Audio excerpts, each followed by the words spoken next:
പ്രചാരണമൊക്കെ ഇപ്പോൾ എങ്ങനെ പല നന്നായി പോകുന്നു. ഇപ്പോഴത്തെ ഒരു ഇപ്പോൾ ഓരോ ദിവസം കടന്ന് ചെല്ലുന്തോറും ഒരു പൊളിറ്റിക്കൽ സിറ്റുവേഷൻ അങ്ങനെ അനുകൂലമാണോ മൊത്തത്തിൽ എന്നാണ് മനസ്സിലാക്കുന്നത്?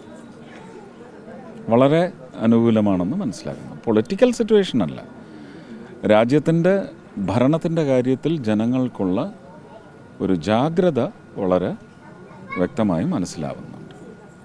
പൊതുവെ മറ്റുള്ളവരൊക്കെ ആരോപിക്കുന്നത് പിന്നെ ഇപ്പോൾ ഈ പൗരത്വ ഭേദഗതി നിയമം കേരളത്തിലാണ് വളരെ സജീവമായിട്ട് എല്ലാവരും നോക്കുന്നത്. അതിനുള്ള കാരണം എന്താ? അത് ആരോപിക്കുന്നവരോട് ചോദിക്കണം, അവരുടെ അജ്ഞതയായിരിക്കും.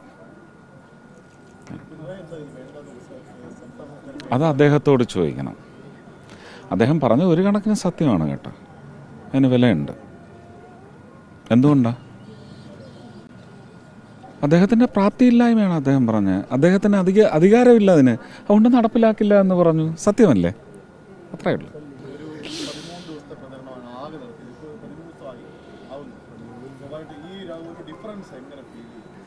അന്ന് ഉണ്ടായ കുറവ് കൂടെ ഞാൻ നിർത്താൻ നോക്കുകയാണ് അല്ലേ?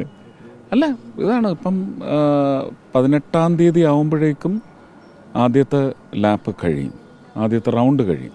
അത് വളരെ വിപുലമായ ഒരു റൗണ്ടാണ്.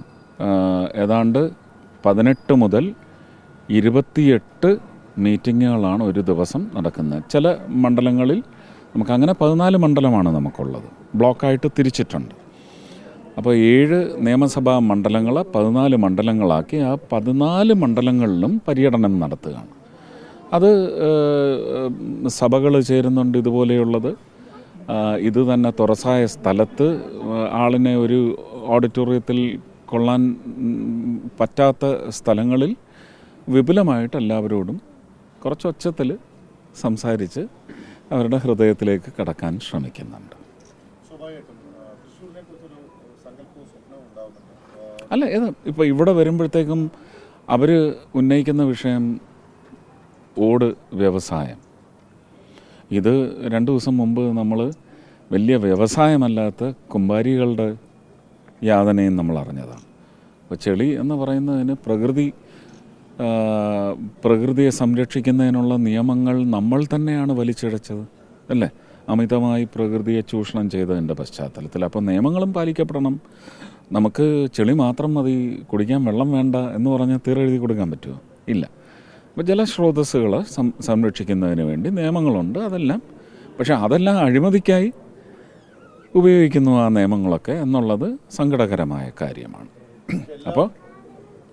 അപ്പോൾ ചെളി എന്നത് നമുക്ക് ഇവിടെ അതിൻ്റെ സ്രോതസ്സുണ്ട്, അതെടുത്ത് കൊടുത്താൽ മതി അല്ലേ? അതെടുത്ത് കൊടുക്കുന്നത് കൊണ്ട് അഴിമതി കുറഞ്ഞു പോകും, അഴിമതി പണ ലഭ്യത കുറഞ്ഞു പോകും എന്നൊക്കെയുള്ള പേടിയുള്ള ഭരണകർത്താക്കളെ നിങ്ങൾ തിരോധാനം ചെയ്യണം. അതാണ് അവരോട് ഞാൻ പറഞ്ഞത്. അത് എന്താണ്, ഒരു യുക്തിയും ബുദ്ധിയും ഒക്കെ ഉപയോഗിച്ച് ആ ചെളി ലഭ്യമാക്കുന്ന ഭരണ നൈപുണ്യത വരണം. അതിനെയെങ്കിലും വരുത്തൂ എന്നേ പറഞ്ഞുള്ളൂ. എല്ലാ മതവിഭാഗങ്ങളെയും മതത്തിന്റെ പേരിലുള്ള ചർച്ചകൾ വലിയ തോതിൽ തുടങ്ങി വെക്കുന്നുണ്ട്. എന്താ പറയാനുള്ളത്? ഇല്ല, ഞാനതങ്ങ് വിട്ടു. ഞാൻ പറഞ്ഞല്ലോ, മതപ്രീണനം എന്ന് പറയുന്നത് ഞാൻ വെറുക്കുന്ന കാര്യമാണ്. അത് ഏത് മതത്തിനെ ആയാലും മത അടിസ്ഥാനത്തിലല്ല, ഒരു സാമ്പത്തികാവസ്ഥ മാത്രമല്ല, പിന്നോക്ക അവസ്ഥ എല്ലാ മതത്തിലും പെട്ട സമൂഹങ്ങൾ അനുഭവിക്കുന്നുണ്ട്. അപ്പോൾ സ്ഥിരം ഉപയോഗിക്കുന്ന വാക്കാണ്, അതിൻ്റെ ഒരു മൊണോപ്പൊളി ഒന്ന് മാറ്റാമെന്ന് വിചാരിച്ചാണ് ആ വാക്ക് ഞാൻ ഉപയോഗിക്കാത്തത്. പക്ഷേ അത് പറയാതെ നിവൃത്തിയിൽ ഒരു അടിത്തട്ട് വർഗമുണ്ട്, ഒരു അധസ്ഥിത വർഗമുണ്ട്. അവർക്ക് വേണ്ടി പ്രീണനം ഏതറ്റം വരെയും പോകാം. അല്ല, എന്നിട്ട് പിന്നെ മറ്റേ ഡബിൾ ഡിജിറ്റ് ഒക്കെ പറഞ്ഞിട്ട് അവരെ കൊണ്ടിട്ട് കൊട്ടിക്കാനല്ലേ? അത് വേണ്ട. മനോഭാവം വളർന്നിട്ടുണ്ട്. ഒറ്റയക്ക ശതമാനത്തിൽ നിന്ന് 2 അക്ക ശതമാനത്തിലേക്ക് വന്നു. അത് ഒരു മനുഷ്യനിലെ പ്രതീക്ഷ കൊണ്ടാണ്.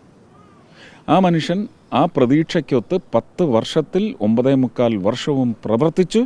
അടുത്ത 5 വർഷം കൊണ്ട് എവിടെ എത്തിക്കും എന്ന വാഗ്ദാനവും നൽകി. ആ വാഗ്ദാനത്തിലൂന്നിയുള്ള ആത്മവിശ്വാസത്തിൽ ഇത് 2 അക്ക സീറ്റിലേക്ക് വരാനുള്ള മനോഭാവ മാറ്റം, മൈൻഡ് സെറ്റ് ചേഞ്ച് കേരളത്തിലും വന്നു കഴിഞ്ഞു. ഒരു പ്രധാനമന്ത്രി എന്ന നിലയ്ക്ക് അദ്ദേഹത്തിൻ്റെ മനസ്സിലാക്കലാണ്. ഞാൻ പറയുന്നില്ലേ, ഞാനൊരു MP പോലുമല്ല, ഞാൻ പറയുന്നില്ലേ ജനങ്ങളുടെ മാനസികാവസ്ഥ മാറിയിട്ടുണ്ട്. അവരിനി അങ്ങനെ ഒരു രാഷ്ട്രീയ അടിമത്തത്തിൽ ഊന്നി ഒരു വോട്ടിംഗ് പ്രക്രിയയിൽ ഏർപ്പെടില്ല എന്ന് പറയുന്ന മനോഭാവത്തിലേക്ക് വന്നു എന്ന് ഞാൻ മനസ്സിലാക്കുന്നുണ്ട്.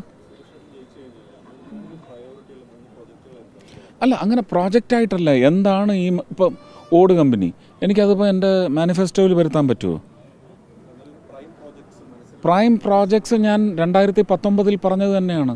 ശക്തൻ മാർക്കറ്റ് അതൊരു ഫോക്കൽ സെൻറ്ററാണ് ഡെവലപ്മെൻറ്റിൻ്റെ, അത് വരണം.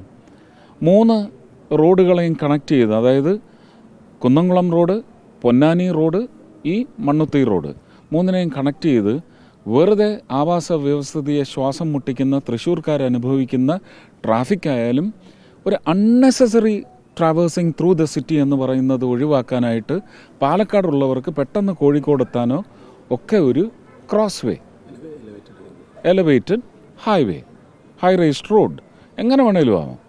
അതൊരെണ്ണം വന്നാൽ വലിയ ഒരു യാത്രാ ദുരിത നിവാരണമായിരിക്കും. ഇവിടുത്തെ ആവാസ വ്യവസ്ഥിതിയുടെ ഒരു ദുരിതവും നമുക്ക് ഒഴിവാക്കാൻ പറ്റും. പൊല്യൂഷൻ അനാവശ്യമായിട്ടുള്ളത് ഒഴിവാക്കാൻ പറ്റും. ഒരു 6 കിലോമീറ്റർ സർക്കംഫറൻസിലെങ്കിലും റൗണ്ടിൽ നിന്ന് ഡ്രെയിനേജിനുള്ള സാധ്യത എന്താണെന്ന് നോക്കണം. വാട്ടർ ബോഡീസിൻ്റെ ഡിപ്ലീഷൻ തടയാൻ അത് വളരെ അനിവാര്യതയാണ്. ശക്തൻ്റെ പേരിലൊരു നോളജ് സെൻറ്റർ എന്നാണ് ഞാൻ അന്ന് പറഞ്ഞത്. പക്ഷേ അതല്ല, ഒരു വിസ്ഡം സെൻറ്ററാണ് വരേണ്ടതെന്ന് തോന്നുന്നു. അത് കവളപ്പാറ, അതിപ്പം തൃശ്ശൂർ പട്ടണത്തിൽ തന്നെ വേണമെന്നില്ല. അതെനിക്ക് തോന്നുന്നു ഷൊർണൂരാണ് കവളപ്പാറ കൊട്ടാരം. അതൊരു എത്നിക് യൂണിവേഴ്സിറ്റിയുടെ സ്വഭാവമുള്ള ഒരു സെൻറ്ററായി അതിൻ്റെ ചുറ്റും ഇൻഫ്രാസ്ട്രക്ചർ വന്ന് അങ്ങനെ ഒരെണ്ണം ആഗ്രഹിക്കുന്നുണ്ട്. മെട്രോ റെയിൽ 3 അല്ല, ഇപ്പം ഞാൻ 4 പറഞ്ഞു.